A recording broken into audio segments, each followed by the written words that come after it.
Ranking young players in the NBA based on their potential. Part 2. Starting with the Brooklyn Nets, they have 6 players eligible here. First, it's Noah Clowney, and then it's the 5 rookies, Yegor Joman, Danny Wolf, Drake Powell, Ben Seraph, and Nolan Traore.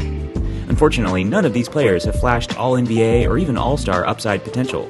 However, Clowney and Joman both slide into the starter potential tier, and then the rest fall into the rotation player tier. Next, it's the Boston Celtics, and they just have 2 players here, Jordan Walsh and Hugo Gonzalez. So first, Walsh, he's been a revelation this season on the defensive end. That alone elevates him to the low end of the starter potential tier. Then Gonzalez slides into the rotation player tier. Moving on to the New York Knicks, who also just have 2 players, Mohamed Diawara and Pacom Dadie. The sophomore Tyler Kolek is already 24, so he's not eligible for this.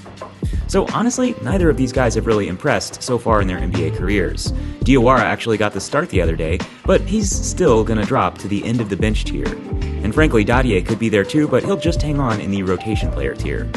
Next, it's the Philadelphia 76ers, and they have 6 players, VJ Edgecombe, Dominic Barlow, Jared McCain, Justin Edwards, Adem Bona, and Hunter Salas. So first off, Salas drops into the end of the bench tier, and then these 3, Barlow, Edwards, and Bona, all slide into the rotation player tier. However, all 3 have started games for Philly and have been rock solid, so I wouldn't argue with any of them being in the next tier up, especially Barlow. But speaking of the next tier, Jared McCain comfortably moves into the starter tier, and then finally the rookie VJ Edgecombe is our first player from the Atlantic Division to rise into the All-Star potential tier, alongside Keyshawn George and Kel'el Ware.